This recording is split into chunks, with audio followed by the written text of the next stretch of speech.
He rejected every woman who came near him, every offer of love, every whisper of softness. Sungjae Lee ruled Seoul's underworld with ice in his veins and blood on his hands. Then one night, beneath pounding rain and neon lights, a Jamaican girl in a red dress collapsed in the street. And for the first time in his life, the man who never stopped. The rain fell hard in Seoul that night. The city lights sparkled through the downpour, but the streets were nearly empty. Most people hurried home, ducking under awnings and racing toward warm apartments. Sungjae Lee stepped out of an underground parking garage. He had been in a meeting for 3 hours. Not the kind with handshakes and contracts, the kind where men spoke in whispers and left with blood under their fingernails. His black suit was still perfectly pressed. His face looked tired, but his eyes were sharp, cold and calculating. Everyone in Seoul's underworld knew him. The Mafia boss who built an empire on silence and steel. The man who controlled half the city's underground operations without ever raising his voice.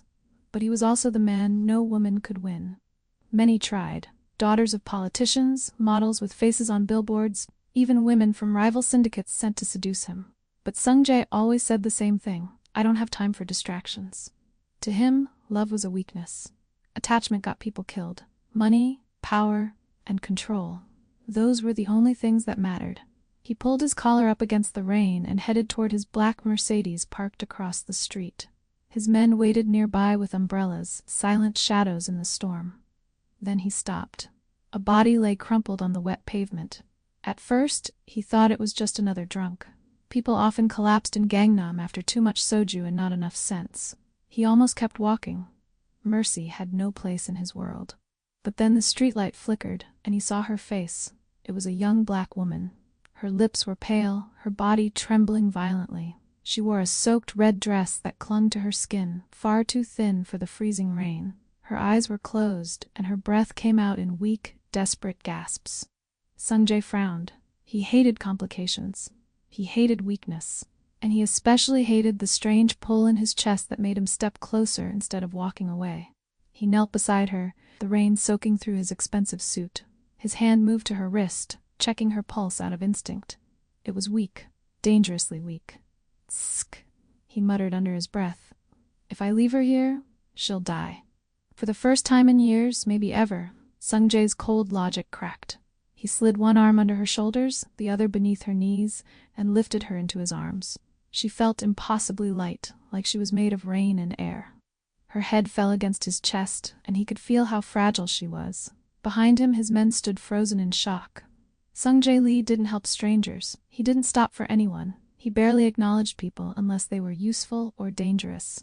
But there he was, standing in the rain with a dying woman in his arms. Without a word, he turned and walked back toward the garage, carrying her like she was made of glass. His second-in-command, Ji-hoon, stepped forward cautiously. "Boss, what are you?" "Call Dr. Choi," Sungjae said coldly. "Tell him to meet me at the safe house. Now."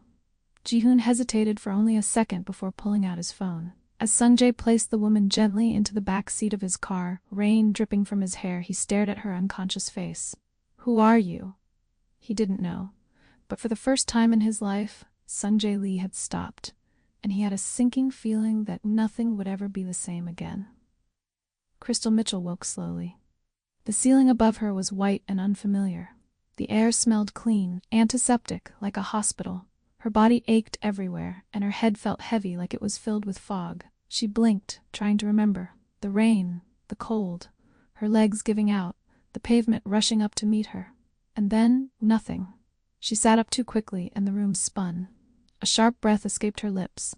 That's when she saw him. A tall man in a black suit stood near the window, his back to her. His dark hair was perfectly styled, and even from behind, she could sense the authority radiating from him. He didn't move, didn't acknowledge her, but somehow she knew he was aware she was awake. "Where? Where am I?" Her voice came out rough, scratchy. He turned slowly. His face was sharp, angular, almost carved from stone. His eyes were dark and unreadable, studying her with an intensity that made her chest tighten. "You fainted," he said. His voice was low, controlled, devoid of warmth. "You're in a private medical facility."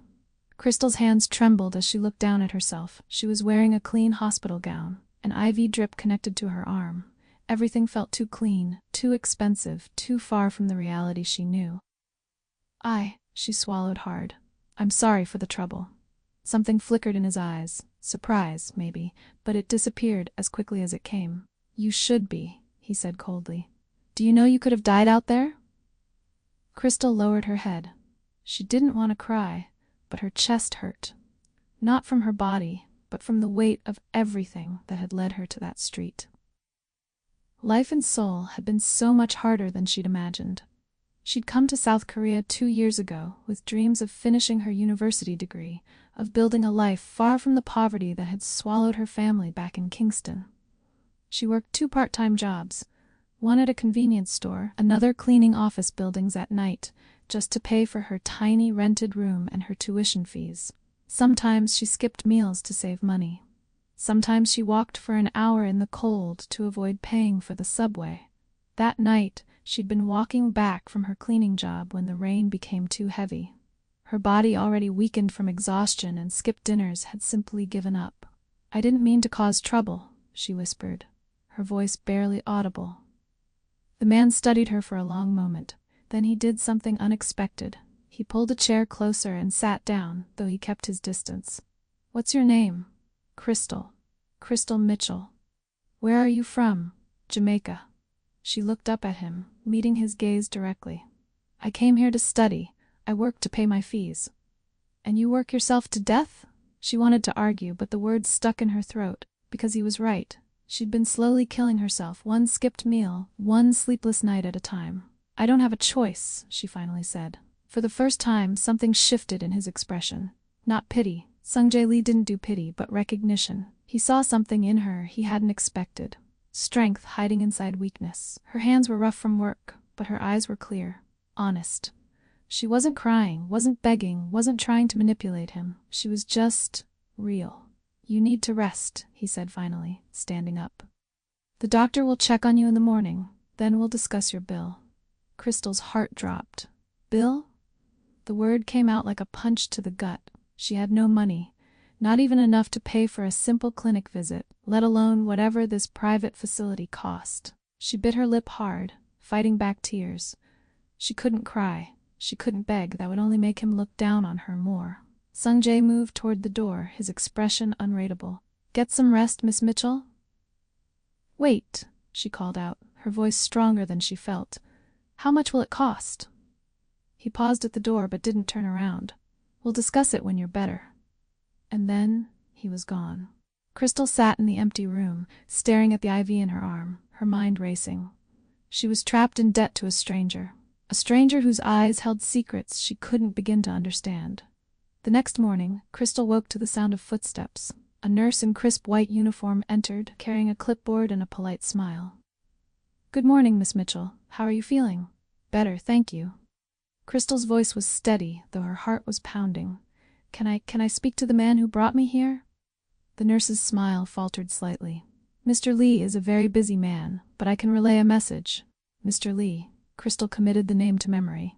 I need to know how much I owe, and I need to know if I can work to pay it back. The nurse looked surprised. Work? Yes. Crystal sat up straighter, despite the lingering dizziness.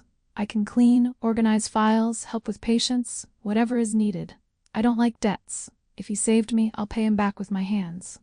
For a moment, the nurse just stared at her. Then she nodded slowly. I'll inform Mr. Lee. An hour later, Crystal was sitting in a small office inside the facility. The door opened, and he walked in. Mr. Lee, the man who'd saved her life. He looked even more imposing in the daylight. His suit was impeccably tailored, his presence commanding. He sat down across from her without a word, his dark eyes assessing. You want to work off your debt? He asked. Yes. Do you know how much you owe? She shook her head. He slid a paper across the desk. Crystal's eyes widened as she read the number. It was more than 3 months of her salary, maybe more. Her hands trembled, but she forced her voice to stay steady. Then I'll need to work for a while. Sung-jae leaned back in his chair, studying her. No one had ever reacted this way. Most people either cried or begged. But this girl, this fragile stranger who'd nearly died in the rain, sat with dignity even while broke. Why not just ask for help? He asked, genuinely curious. Crystal met his gaze directly. Because I'm not a charity case, I don't want pity, I want to pay my own way. Something in Sungjae's chest tightened, an unfamiliar sensation he didn't like. Fine, he said, his voice cool. You can start today. There's always work that needs to be done. Crystal's eyes widened in surprise. She bowed her head quickly. Thank you, Mr. Lee. As she stood to leave, Sungjae watched her walk toward the door. She moved carefully, still weak, but with a quiet strength that unsettled him. Miss Mitchell? She turned back. Don't make me regret this. A small, defiant smile touched her lips. I won't. As the door closed behind her, Sungjae sat alone in the office, staring at the space where she'd been. She didn't look at him like a savior. She didn't treat him like a king or a benefactor or someone to be feared. She looked at him like an equal. And for a man who controlled half of Seoul's underworld through fear and power, that was the most dangerous thing she could have done. Because for the first time in years, Sungjae Lee felt something he'd trained himself to never feel. Curiosity. 3 days passed. Crystal worked quietly in the medical facility, doing whatever was asked of her. She organized files, cleaned equipment, helped elderly patients find their rooms, and restocked supplies. The work was exhausting on top of her already demanding schedule, but she never complained. The staff whispered about her. Some were curious, others were judgmental. Who is she? Why is Mr. Lee letting her work here? She doesn't belong. Crystal heard every word but kept her head down. She'd dealt with worse before. The stares, the whispers, the subtle discrimination that followed her everywhere in Seoul. Being black in Korea wasn't easy. Being black, poor, and foreign was even harder. But she'd learned to survive with dignity. What she didn't know was that someone was always watching. Sungjae Lee stood in his private office on the second floor, looking down at the facility through one-way glass. He told himself he was simply monitoring a new employee, making sure she didn't cause problems. But that was a lie. He watched the way she smiled at nervous patients, the way she bowed politely even when people were rude to her, the way she worked without complaint even though he could see the exhaustion in her eyes. Boss. Sung turned to find Ji-hoon standing in the doorway. The shipment from Busan arrived. The Choi Syndicate is asking for a meeting. Schedule it for tomorrow night. Ji-hoon hesitated. There's something else. Sungjae's eyes narrowed. What? The men are talking about the girl. And? They're wondering why you're letting her stay, why you helped her in the first place. Ji-hoon chose his words carefully. It's unusual, boss. People are noticing. Sungjae's jaw tightened. He knew Ji-hoon was right. In his world, mercy was seen as weakness, and weakness invited challenges. Tell the men to focus on their jobs. The girl is paying off a debt, nothing more. Ji-hoon nodded and left, but Sungjae remained by the window, watching Crystal as she helped an elderly woman into a wheelchair. Nothing more, he told himself. But he didn't believe it. That evening, Crystal finished her shift and headed back to her tiny apartment in Gangnam. The rain had stopped, but the streets were still wet, reflecting the neon lights of the city. She was exhausted, her feet ached, and her stomach growled. She'd skipped lunch again to save money. As she walked down a narrow alley toward her building, she felt it, the sensation of being watched. She stopped, her heart suddenly pounding. Slowly, she turned around. The alley was empty, but something felt wrong. Hello? She called out, her voice echoing off the walls. Nothing. She quickened her pace, practically running the last block to her apartment. Once inside, she locked the door and leaned against it, breathing hard. You're being paranoid, she told herself. You're just tired. But the feeling didn't go away. The next day, Crystal returned to the facility with dark circles under her eyes. She'd barely slept, jumping at every sound outside her window. She was restocking medical supplies in a storage room when the door opened behind her. She turned to find Sungjae standing there. Her breath caught. He rarely came to this part of the facility. And he never sought her out directly. Mr. Lee, she said, bowing slightly. Do you need something? How are you adjusting to the work? Fine, thank you. He stepped closer, and she noticed the intensity in his gaze. You look tired. I'm always tired, she said with a small, self-deprecating smile. It's nothing new. Are you still working your other jobs? She hesitated. Yes, I need the money. You're going to collapse again. I'll be careful. That's not good enough.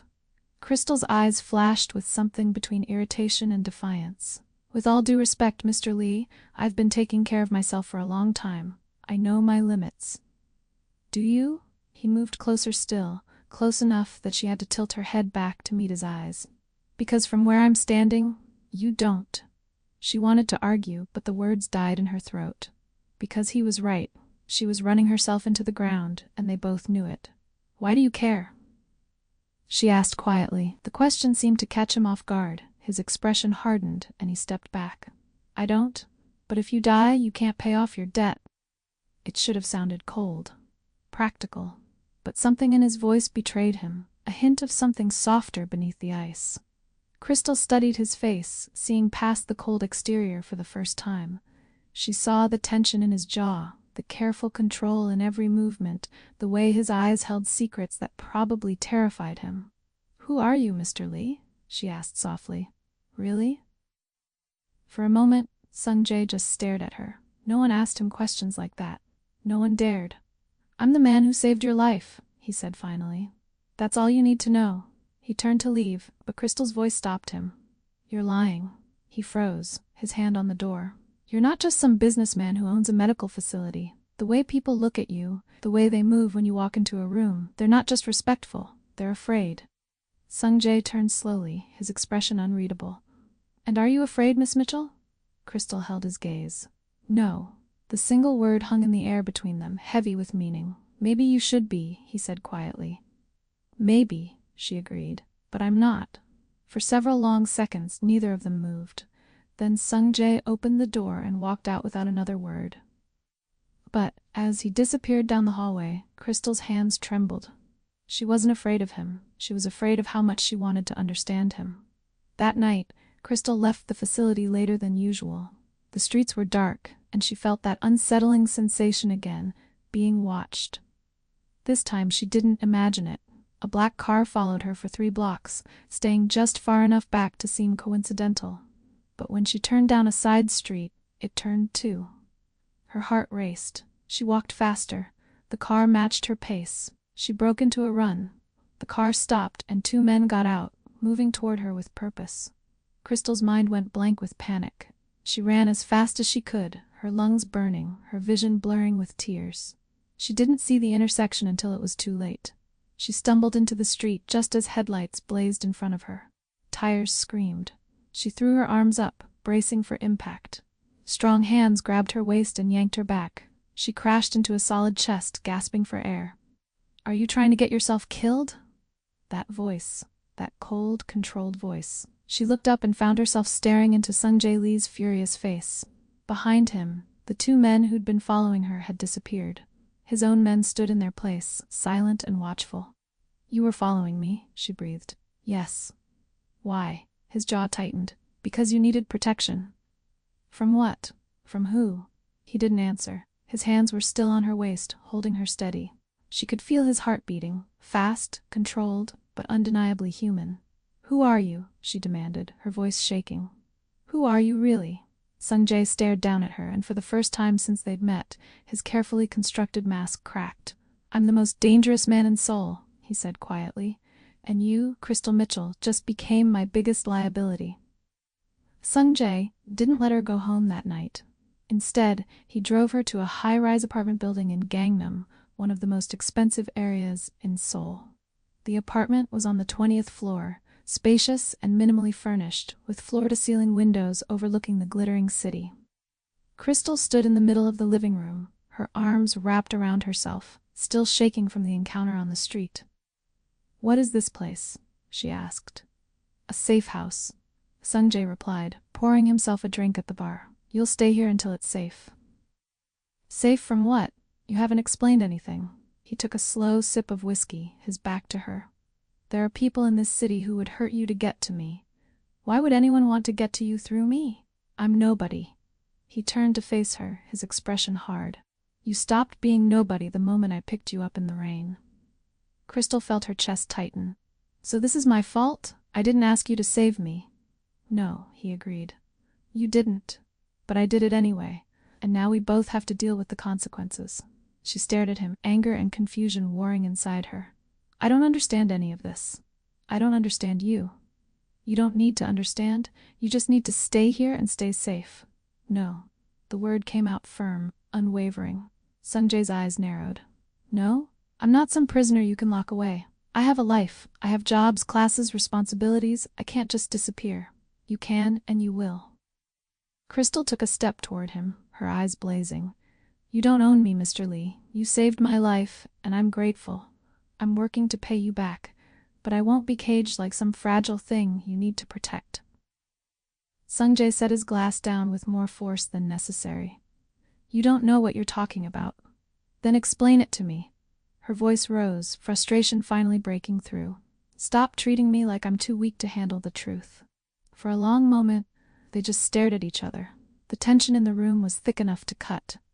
Finally, Sungjae spoke, his voice low and controlled.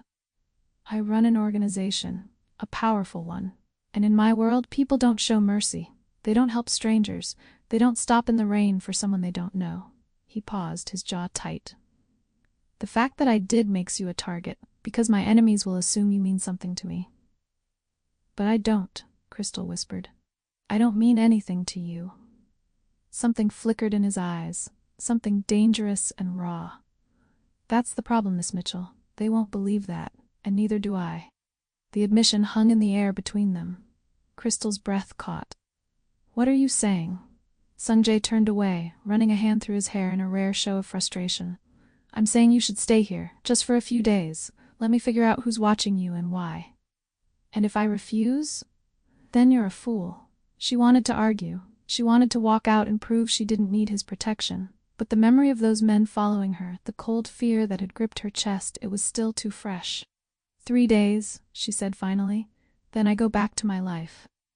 Sungjae nodded, not trusting himself to speak. As Crystal walked toward the bedroom, she paused at the doorway. Mr. Lee? He looked up. Why did you stop for me that night? Really? He wanted to lie, to give her some logical explanation that didn't reveal the truth. But when he opened his mouth, different words came out. I don't know. And for a man who controlled every aspect of his life, that terrified him more than any enemy ever could. The next 3 days were strange. Crystal stayed in the safe house, reading, studying, trying to maintain some sense of normalcy. Sungjae came and went, always with his men, always with that same controlled intensity. But there were moments, small, unguarded moments, when the walls between them cracked. One evening, Sungjae returned late to find Crystal sitting by the window, watching the rain fall against the glass. You like the rain, he observed, surprising her with his presence. I used to, she said softly, before it almost killed me. He moved to stand beside her, both of them watching the storm in silence. In Jamaica, rain meant life, she continued. It meant the crops would grow, the rivers would fill. Here it just feels cold. Soul is cold, Sungjae agreed. In more ways than one. She glanced at him. Is that why you're so cold? I'm cold because emotion is a luxury I can't afford. That sounds lonely. He didn't respond, because she was right. It was lonely. But loneliness was safer than attachment. Attachment got people killed. Crystal studied his profile, the sharp line of his jaw, the tension that never quite left his shoulders.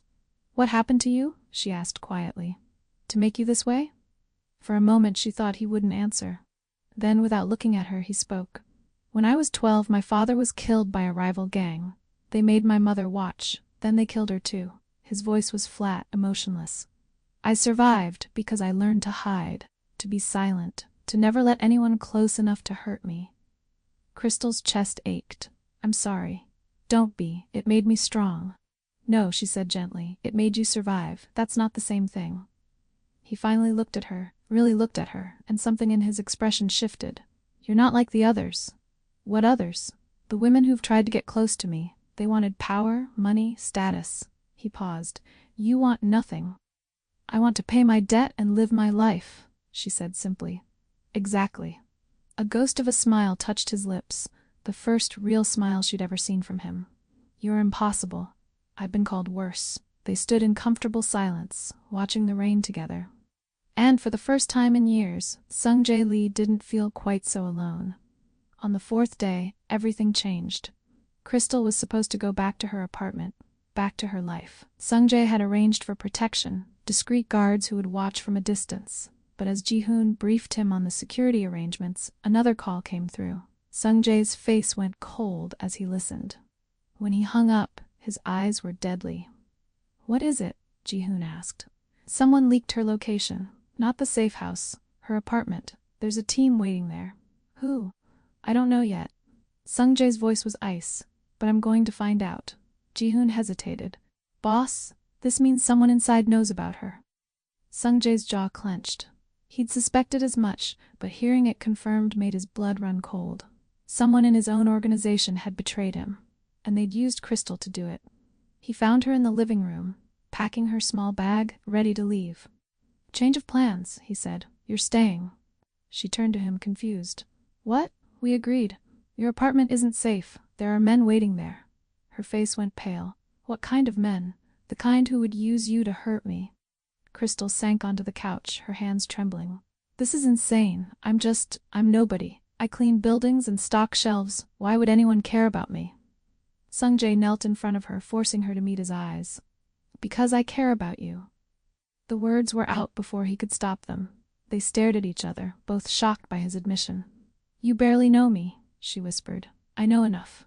This is crazy." "Yes." He stood up, his expression hardening.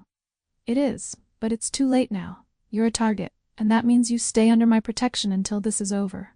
Crystal looked up at him, searching his face. What if it's never over?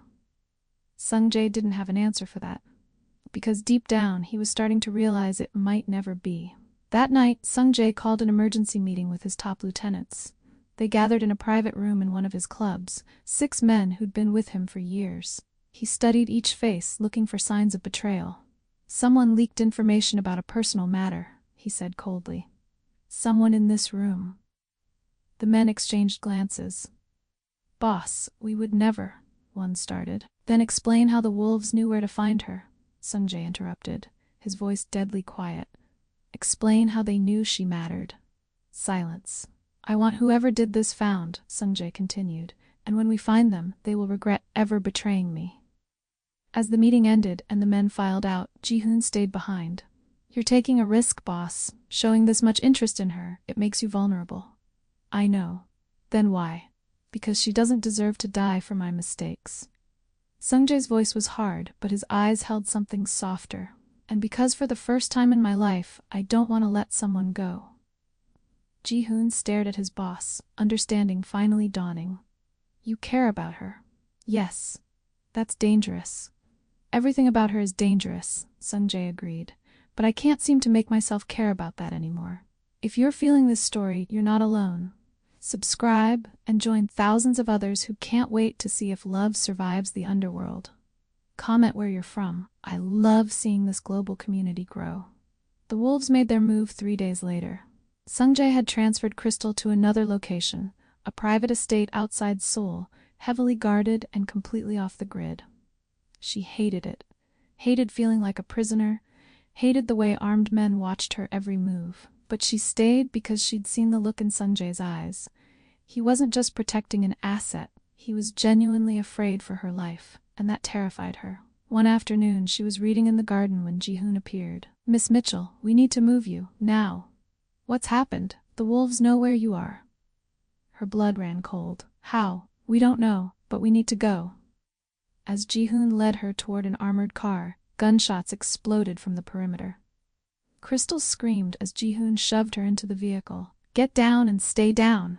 Through the window, she saw men in black rushing the estate, exchanging fire with Sung-jae's guards. It was chaos, smoke, blood, bodies falling. She'd never seen violence like this. Never imagined it existed outside of movies. The car sped away, tires screeching, as bullets pinged off the reinforced body. "Where's Sung-jae?" she asked frantically. "He's handling it," Ji-hoon said grimly. "Handling what?"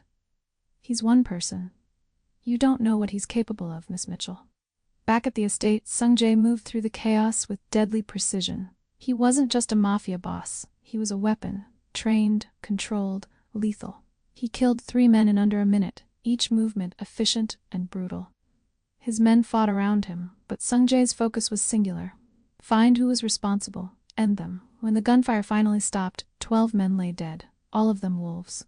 None of Sung-jae's. He pulled out his phone, rain beginning to fall around him. always rain.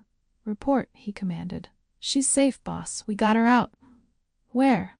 The secondary location, the one only you and I know about. Good. Stay with her. I'm coming. He hung up and turned to the bodies scattered around his estate. The wolves had made a serious move. This was no longer just a test, this was war, and they'd declared it by going after her. His phone rang. Unknown number, he answered. Who is this? You know who. The voice was smooth, amused. I'm impressed, Lee. You fought well today. Kim Tae-sung, the leader of the wolves, a rival boss who'd been waiting for any sign of weakness. Your little Jamaican flower caused quite the stir. I didn't believe it at first. Sung Jae Lee, the man with ice in his veins, falling for a nobody. Touch her again and I'll burn your entire organization to the ground. There it is, Tae-sung laughed. The emotion you've hidden for so long. How does it feel, Lee? To finally care about something?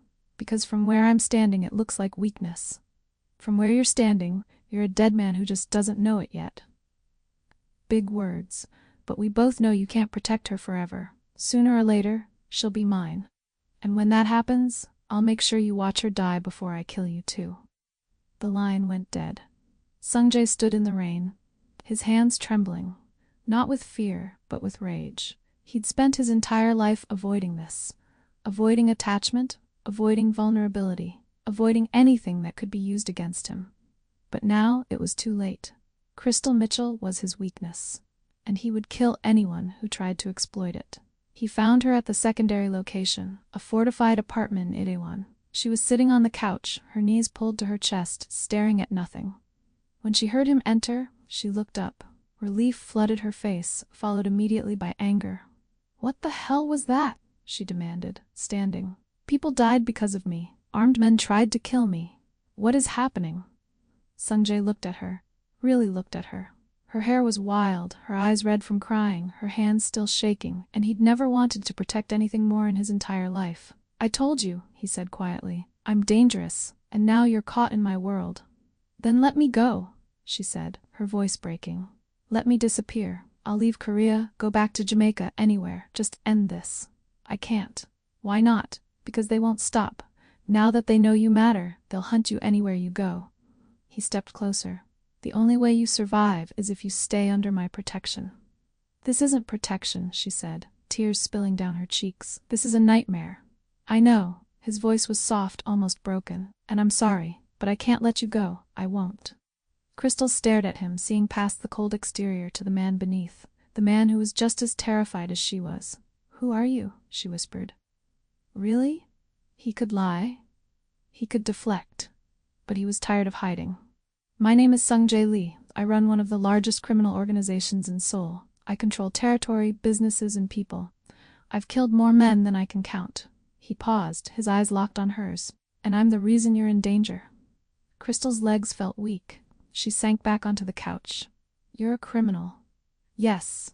You kill people. Yes. She buried her face in her hands. This wasn't possible. This wasn't real. But when she looked up at him again, she saw the truth in his eyes. All of it. You should run, he said quietly. You should run as far from me as possible. But you said, I know what I said. But you deserve the choice. If you want to try to disappear, I'll help you. I'll give you money, a new identity, protection until you're far enough away. His voice roughened. But if you stay knowing exactly who I am and what that means. Crystal stood slowly, walking toward him until they were only inches apart. You saved my life, she said. Twice now, maybe more.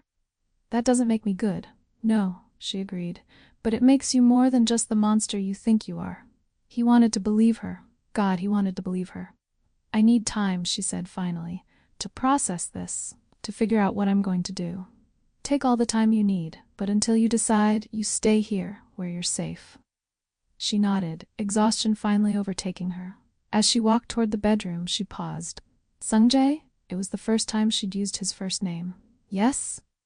You don't stop people the way you did today unless you're dangerous, but you also don't risk your life for someone unless they matter. She looked back at him, her eyes clear despite everything. So which one are you? Sung Jae didn't answer, because he didn't know anymore. For 2 days, Crystal stayed in the apartment while Sung Jae waged a silent war against the wolves. She didn't see him much. He was always out, always moving, always one step ahead of the next attack. But Ji-hoon stayed close, keeping her updated when he could. "He's tearing the city apart, looking for who betrayed him," Ji-hoon said one evening, his voice grave. "And when he finds them—" "What happens when he finds them?" Crystal asked quietly. Ji-hoon met her eyes. "You don't want to know." But she did want to know, because she needed to understand the full truth of who Sung-jae Lee was. On the third night, he came back covered in blood. Crystal was reading when she heard the door open. She looked up and gasped. Sung-jae stood in the entryway, his white shirt stained red, his face cut and bruised. But his eyes were clear, cold, and utterly calm. "Oh my God," she breathed, rushing toward him. "What happened?" "I found one of them," he said simply. "One of who?" "The people who betrayed me." She stopped in front of him, her hands hovering, unsure whether to touch him. "Are you hurt?" "Most of this isn't my blood." The words should have terrified her. They should have sent her running. But instead, she found herself reaching for him, her hands gentle as she examined the cut on his cheekbone. "You need to clean this," she said softly. "It's fine." "No, it's not." She grabbed his hand and led him to the bathroom, surprising both of them with her boldness. She wet a cloth and carefully cleaned the blood from his face, her touch tender despite everything. Sung-jae stood perfectly still, watching her with an intensity that made her heart race. "Why are you doing this?" he asked quietly. "Because you're hurt." "I just killed a man, Crystal. I tortured him for information, and then I killed him without hesitation. And you're cleaning my wounds like I'm worth saving." She paused, the cloth pressed against his jaw. "Are you trying to make me hate you?" "Yes. Why?" "Because it would be easier if you did." She set the cloth down and looked directly into his eyes. "What did you find out? From the man you questioned?" Sung-jae's jaw tightened. "It was Min-woo, one of my senior lieutenants. He's been feeding information to the wolves for months." "Why?" "Money. Power. The usual reasons people betray the ones who trust them." His voice was bitter. "I should have seen it coming. You trusted him." "I shouldn't have. Trust is what got my parents killed." Crystal's chest ached, the pain in his voice. "How old were you when it happened?" 12. "God, Sung-jae, don't." He pulled away from her touch. "Don't pity me. I don't want your pity." "It's not pity," she said firmly. "It's compassion. There's a difference." He stared at her, something breaking inside him.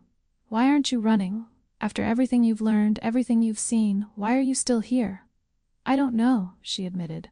"Maybe I'm crazy. Maybe I should be terrified. But when I look at you, I don't just see a criminal. I see someone who's been hurt so badly that he forgot how to let anyone in." "I didn't forget," he said quietly. "I chose not to. Attachment is dangerous. So is loneliness." The words hit him harder than any bullet. They stood in the small bathroom, the silence heavy between them. Rain began to fall outside, tapping against the windows like a reminder of the night they met. "I'm going to kill Min-woo," Sung-jae said finally. "And anyone else who betrayed me. That's who I am. Crystal, that's what I do. I know. And you're still here." "Yes. Why?" She reached up and touched his face again, her hand gentle against his bruised cheek. "Because you stopped in the rain for me when you could have walked away. Because you protect me, even though it puts you at risk. Because underneath all this darkness, I think you're still human." Something in Sung-jae's carefully constructed walls finally crumbled. He pulled her into his arms, holding her tightly, his face buried in her hair. She wrapped her arms around him, and for the first time in years, Sung-jae Lee felt something besides cold control. He felt hope, and it terrified him. They stayed like that for a long time, neither willing to let go. Finally, Crystal pulled back slightly, looking up at him. "What happens now?" "Now I finish what I started. I eliminate the threat. I protect what's mine." "Is that what I am? Yours?"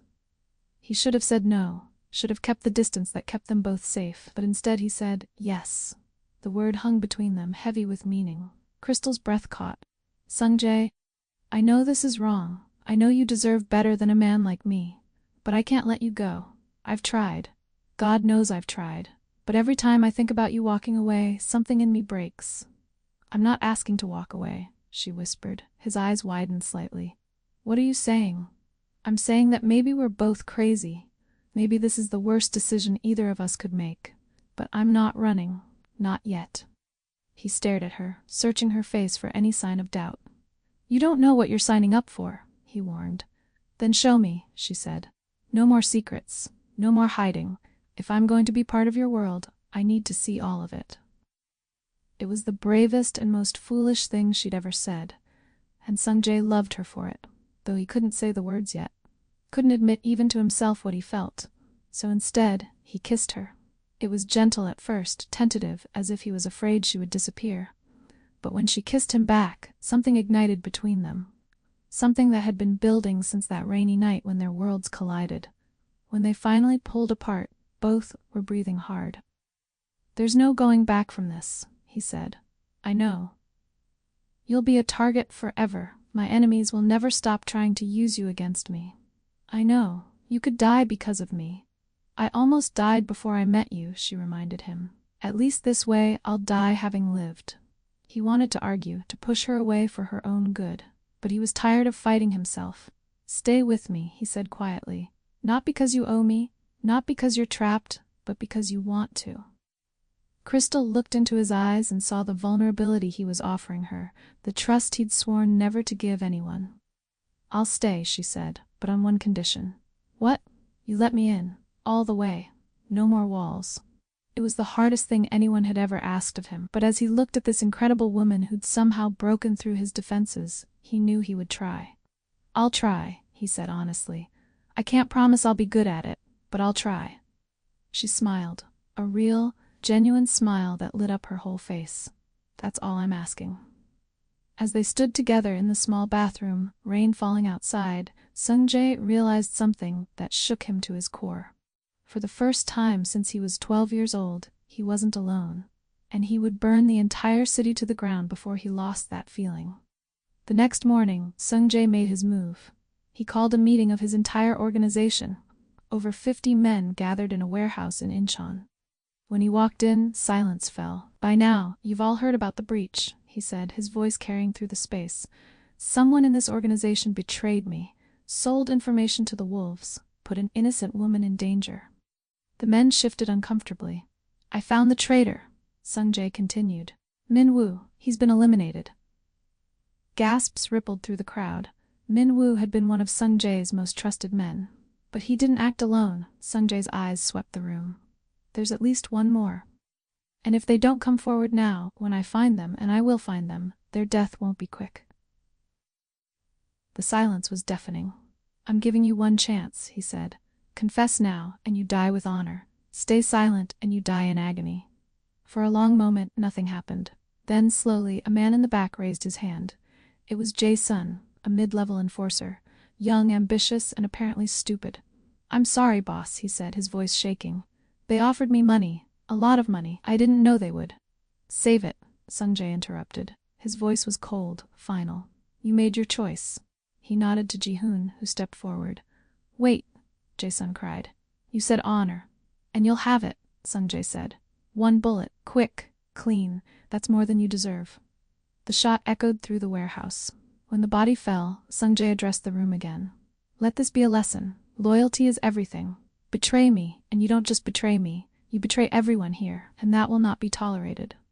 The men nodded, fear and respect clear in their eyes.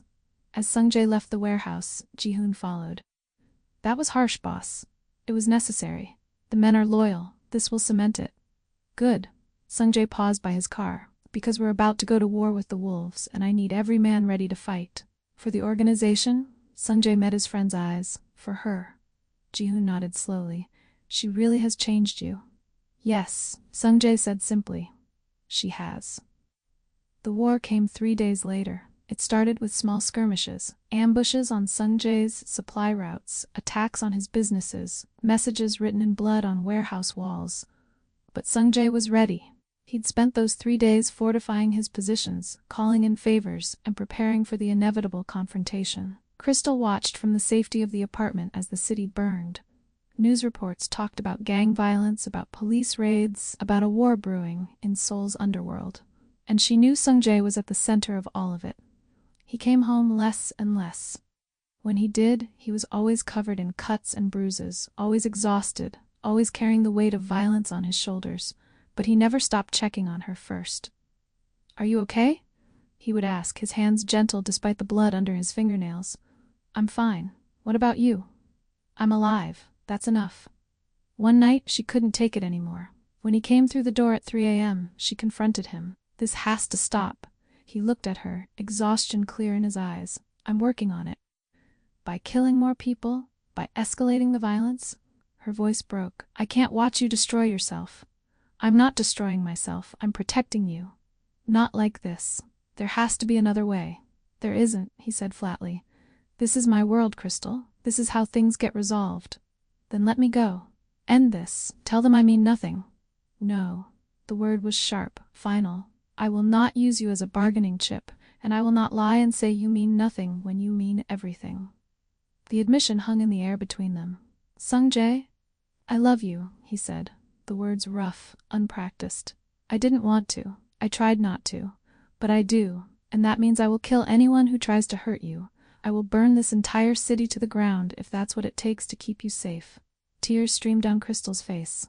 I love you too, which is why I can't watch you turn into a monster. I've always been a monster. No, she said fiercely.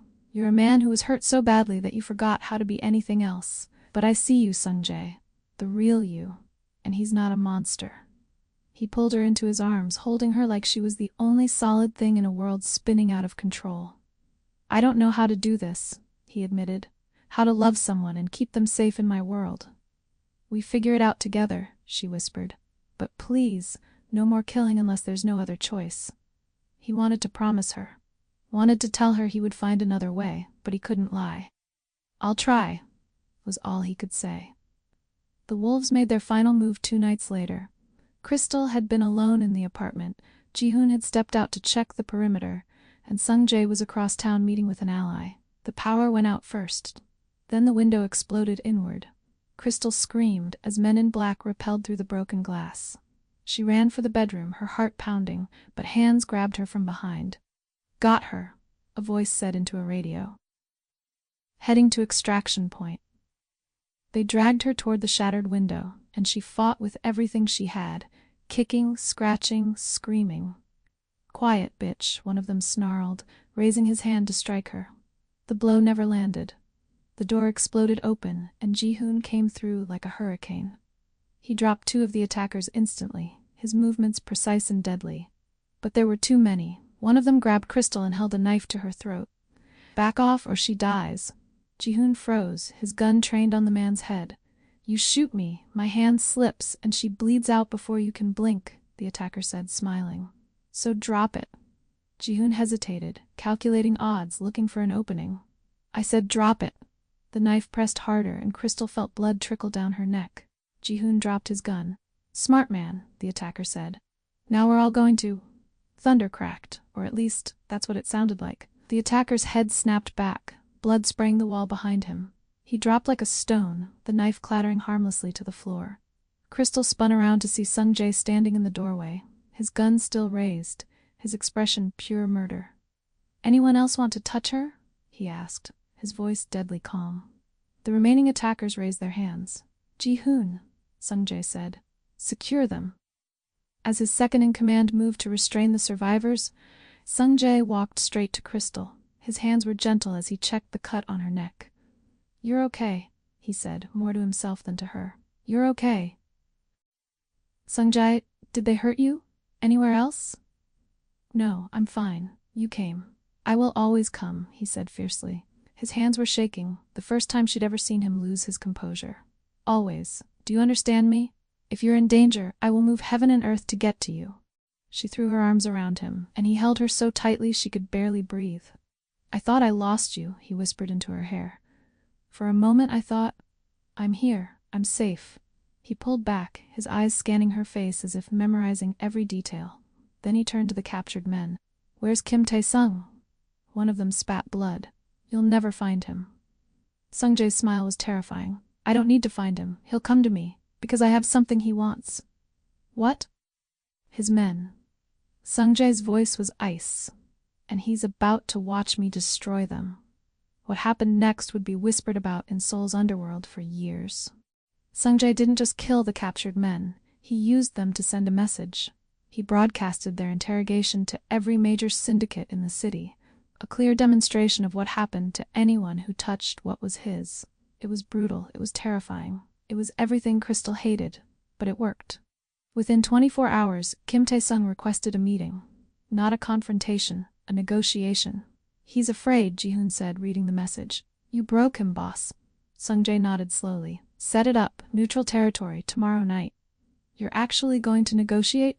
"No," Sung-jae said. "I'm gonna end this." The meeting was held in an abandoned warehouse in Incheon, neutral ground, supposedly safe. Sung-jae came with 50 men. Kim Tae-sung brought the same. The two bosses faced each other across a makeshift table, tension thick enough to cut. "You've made your point," Tae-sung said. "You're willing to go to war over a woman. Fine, I underestimated your attachment." "This isn't a negotiation," Sung-jae replied. "This is me telling you what's going to happen. You will pull back from my territory. You will cease all operations targeting me or anyone I care about. And you will pay reparations for the damage you've caused." Tae-sung laughed. "Or what? You'll kill me here, in front of witnesses? That would start a war you can't win." "Try me." The laughter died. Tae-sung saw something in Sung-jae's eyes, something that genuinely frightened him. "You're insane." "No," Sung-jae said calmly. "I'm in love, and that makes me far more dangerous than insane." For a long moment no one moved. Then Tae-sung nodded slowly. "Fine, we have a deal. But know this, Lee, the moment you show any weakness, I will strike again. Then, you'll die trying." As Sung-jae left the warehouse, Ji-hoon fell into step beside him. "You think he'll honor it?" "For now, he knows I'll burn everything he's built if he doesn't." "And if he breaks the agreement?" Sung-jae's expression was cold. "Then I'll show him why they call me the Devil of Gangnam." When Sung-jae returned to the apartment, he found Crystal standing by the window, looking out at the rain. Always rain. "It's over," he said quietly. She turned, hope and fear warring in her eyes. "Really? For now." The wolves agreed to back off. "And later?" "Later. We deal with later." He moved to stand beside her. "But for now, you're safe." She leaned against him, and he wrapped his arms around her. "I saw what you did," she said softly. "To those men. It was on the news.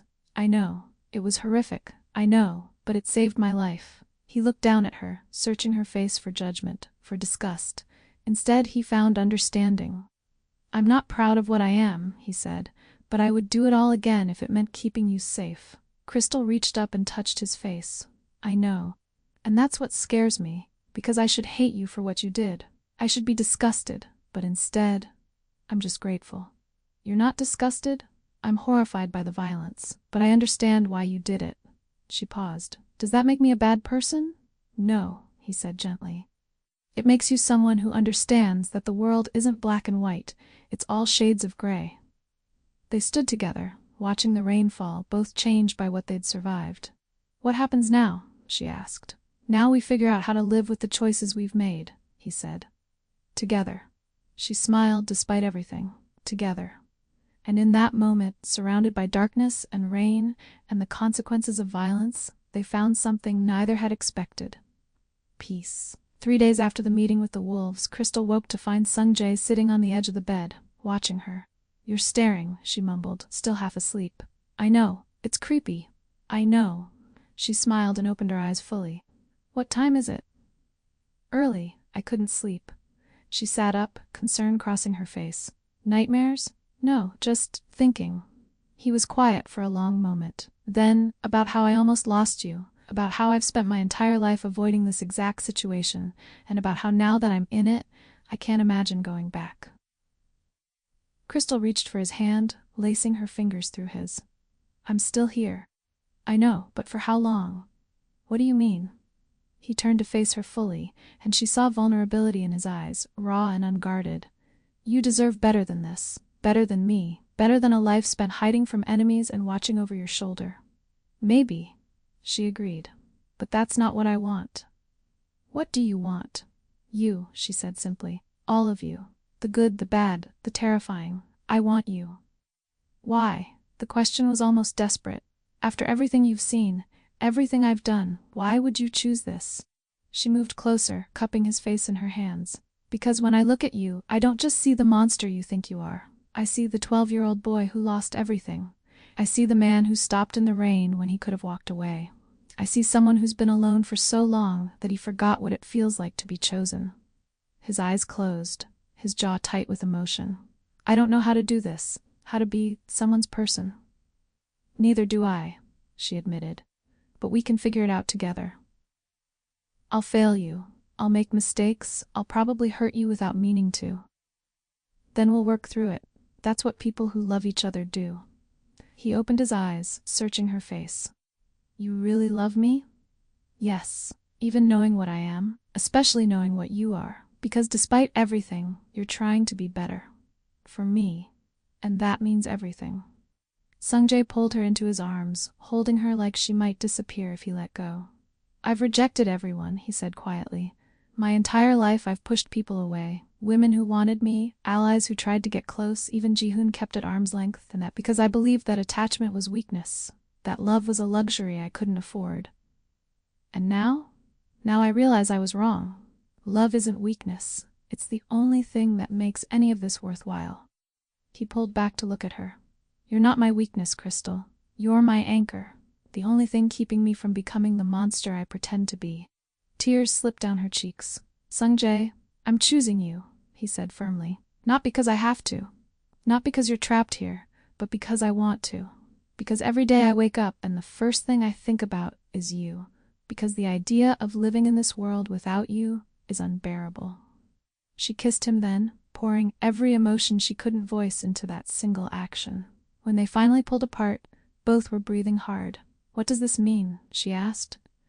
For us, it means we stop pretending this is temporary. It means I'm all in, if you are. I'm all in. He smiled. A real, genuine smile that transformed his entire face. Then we do this right. No more hiding. No more keeping you at a distance. What about your enemies? Let them come. I'll deal with them, but I won't let fear control my life anymore. Not when I finally have something worth fighting for. Later that day, Sungjae called a meeting with his inner circle. I'm making some changes, he announced. First, I'm restructuring the organization. More legitimate businesses, less street-level operations. I want us moving toward legal ventures. The men exchanged shocked glances. Boss, that will take years, Jihoon said, and cost millions. I don't care. It's time we evolved beyond this life. I'm tired of looking over my shoulder. Is this because of her? One of the lieutenants asked carefully. Yes, Sungjae said without hesitation. It's because of her. Because she made me realize that there's more to life than power and fear, and because I want to build something I'm not ashamed of. The other syndicates will see this as weakness, another warned. Let them. Anyone who tests me will learn the hard way that going legitimate doesn't mean going soft. His eyes were hard. I'm still the same man who built this empire. I'm just choosing a different future. Jihoon smiled slowly. She really has changed you. Yes, she has, and I'm grateful for it. That evening, Sungjae took Crystal to dinner, a real date, at a restaurant like normal people. She wore a simple dress, nothing like the soaked red one from that first night, and he wore a suit without blood on it for the first time in weeks. They talked about everything and nothing, about her dreams of finishing university, about his plans to legitimize his business, about what kind of life they wanted to build together. I want to go back to school, she said. Finish my degree. You will. I'll make sure of it. I don't want your money, Sungjae. It's not about money, it's about giving you the opportunities you deserve. He reached across the table and took her hand. Let me help you. Not because you need it, but because I want to.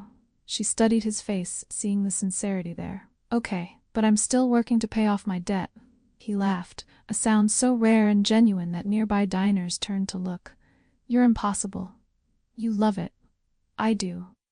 As they walked back to the car after dinner, rain began to fall, gentle this time, not the violent downpour from before. Sungjae pulled her close, sheltering her with his jacket. Rain again, she said softly.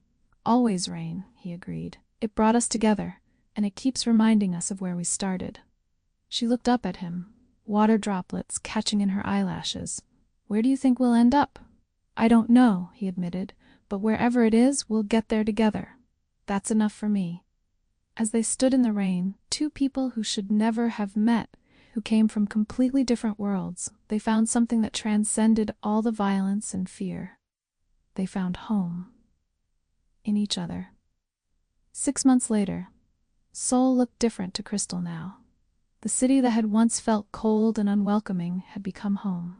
She'd finished her semester with top marks, had moved into a proper apartment, one she'd insisted on paying for with her salary from working at Sungjae's now legitimate security firm, and had even started to build a life beyond just survival.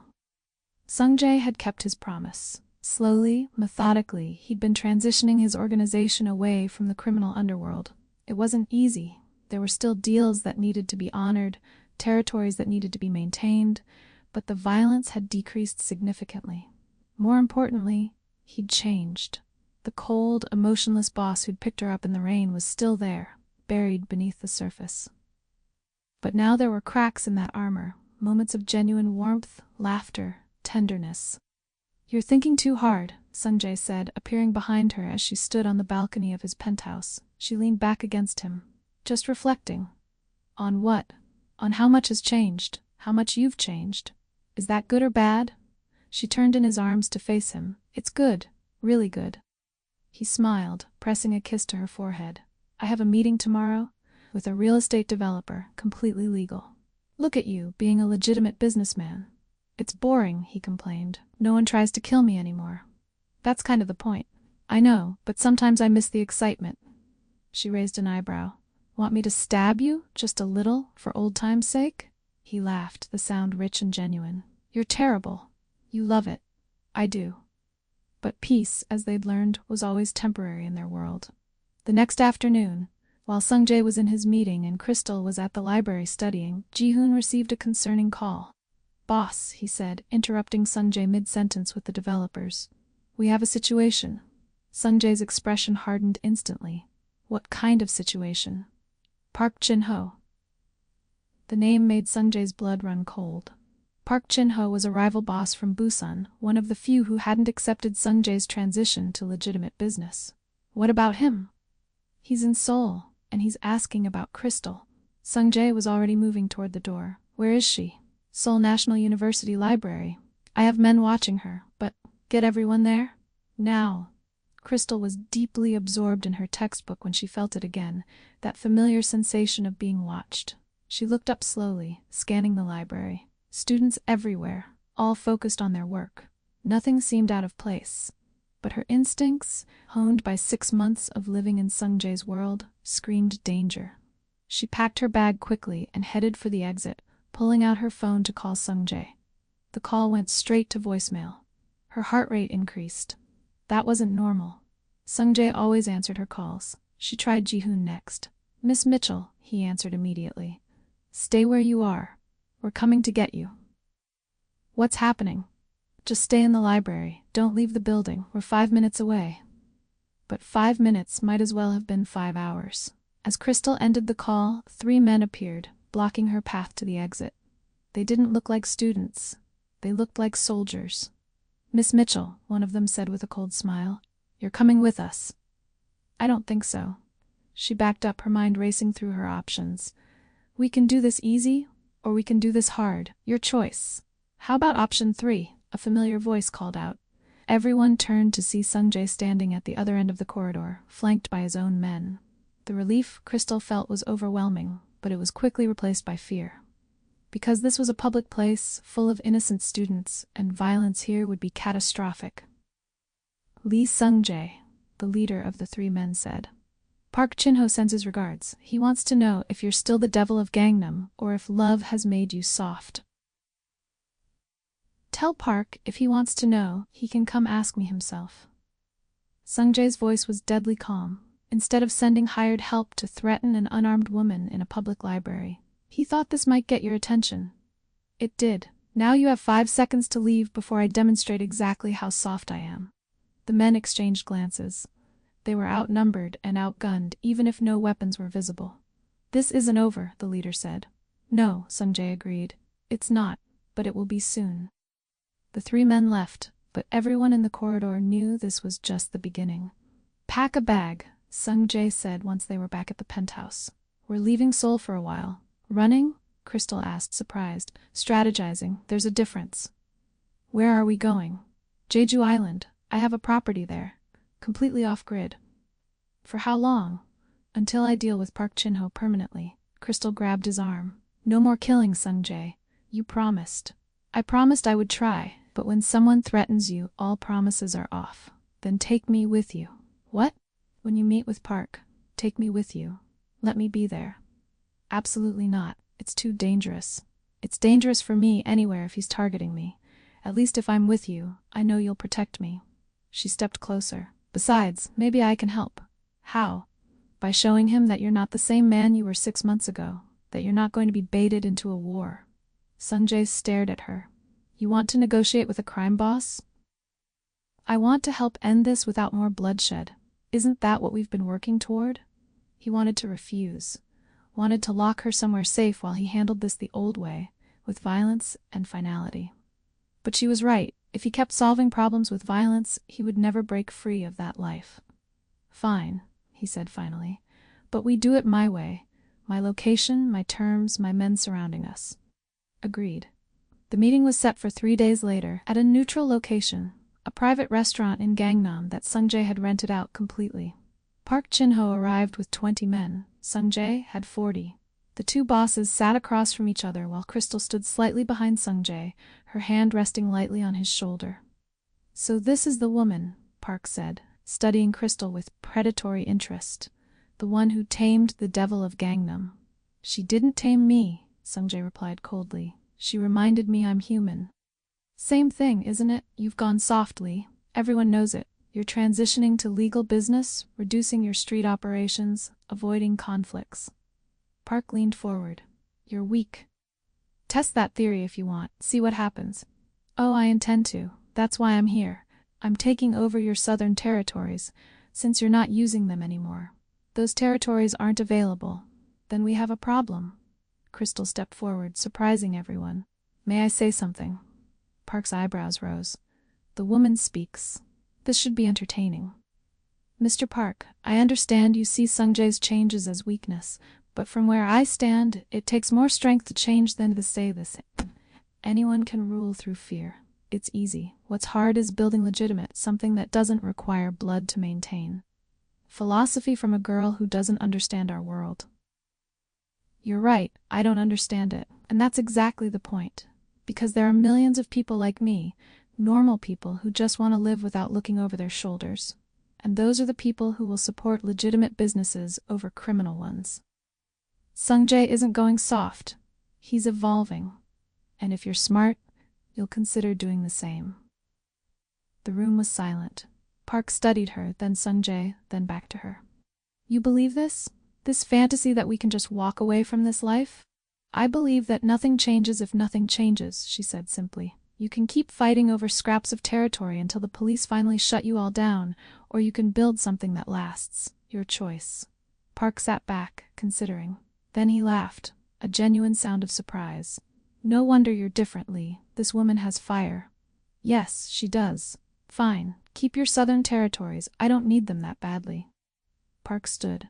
But know this, if you ever do go truly soft, I will take everything you've built, woman or no woman. Fair enough, Sung-jae replied. And know this, if you ever threaten her again, I'll remember exactly how to be the devil of Gangnam. Park nodded, a warrior's respect passing between them. Until next time, Lee. As Park and his men left, Crystal let out a breath she'd been holding. That was insane, she said. That was brilliant, Sung-jae corrected, pulling her into his arms. You might have just prevented a war. Or delayed one. I'll take it. That night, as they lay in bed together, storm clouds gathering outside the windows, Crystal asked the question that had been on her mind all day. Do you regret it? Choosing me? Changing your life? Sung-jae propped himself up on one elbow, looking down at her. Every day I wake up with you. I regret nothing. You've given me something I didn't even know I was missing. What's that? A reason. Before you, I built an empire because that's what I knew how to do. But I had no purpose beyond survival and power. Now I have a reason to be better, to build something that won't put you in danger, to create a legacy that isn't written in blood. She reached up to touch his face. I love you. I love you too, more than I ever thought possible. Thunder rumbled outside and rain began to fall. "Rain again," she whispered. "Always rain," he agreed. But this time neither of them feared it. 6 weeks later, on a clear Sunday morning, Sungjae took Crystal to Namsan Tower. They stood at the observation deck, looking out over Seoul, the city that had brought them together, the city that had tested them, the city they were rebuilding together. "I have something for you," he said, pulling a small box from his pocket. Crystal's eyes widened. "Sungjae, I know we haven't been together that long. I know this is fast, but I've spent my entire life being cautious, calculating every move, never taking risks." He opened the box to reveal a simple but beautiful ring. "You taught me that some things are worth the risk, so I'm asking, will you marry me?" Tears streamed down her face. "You're sure? This isn't just—" "I've never been more sure of anything in my life. I want you with me officially, permanently. I want to build a future together. A real future, with a real family and a real life." He took her hand. "I'm choosing you, Crystal Mitchell. Today, tomorrow, and every day after that. Will you choose me too?" "Yes," she said, laughing through her tears. "Yes, of course, yes." He slipped the ring onto her finger, then pulled her into a kiss that felt like a promise of a future neither had expected but both had fought for. 2 months later, they were married in a small ceremony. Ji-hoon as best man, a few of Crystal's friends from university as witnesses. No grand celebration, no syndicate politics, just 2 people committing to each other. As they left the courthouse, rain began to fall. Crystal laughed. "Of course it's raining." "It's perfect," Sungjae said, pulling her close, "because this is where we started." They stood in the rain, neither caring that they were getting soaked, just holding each other and smiling. "I never thought I'd be here," Crystal said. "That night when I fainted, I was so alone, so tired, so sure that life would never get better. And now I'm standing in the rain with my husband, the most dangerous man in Seoul who turned his entire life upside down for me." "You did the same for me," he reminded her. "You saw past the monster and found the man. We saved each other." "Yes, we did." As they walked down the street together, rain falling around them, neither owned nor trapped but chosen, they carried with them the knowledge that love, real, complicated, dangerous love, was worth every risk. 1 year later. Sungjae's security firm had become one of the most reputable in Seoul. Completely legitimate, no ties to his old life, staffed with former military and police officers. Crystal had graduated with honors and was working on her master's degree while also teaching English part-time. They lived in a beautiful house in Gangnam, not the penthouse, but something with a yard and space for the future they were building.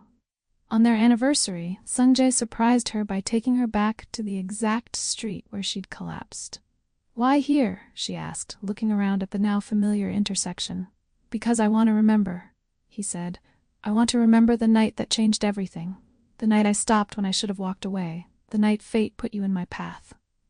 Crystal leaned against him, looking up at the sky. "Think it will rain?" "Probably." "Good," she smiled. "I've learned to love the rain." "Me too." As if on cue, the first drops began to fall. But this time, instead of seeking shelter, they stood together in it, celebrating the rain that had brought them together, the rain that had tested them, the rain that had ultimately saved them both. 2 people who should never have met, 2 worlds that should never have collided. 1 rainy night that changed everything. And a love that proved sometimes the most impossible things are the most worth fighting for. And that's the story of the Korean Mafia boss who rejected all, until he met a Jamaican girl who fainted in the rain. If you loved this journey, hit that like button right now and subscribe so you never miss another story. The next video is already waiting for you on your screen. Trust me, it's just as intense as this one. And hey, drop a comment below telling me, would you have stopped in the rain that night, or would you have kept walking? I read every single comment. Thanks for being part of this community. See you in the next story.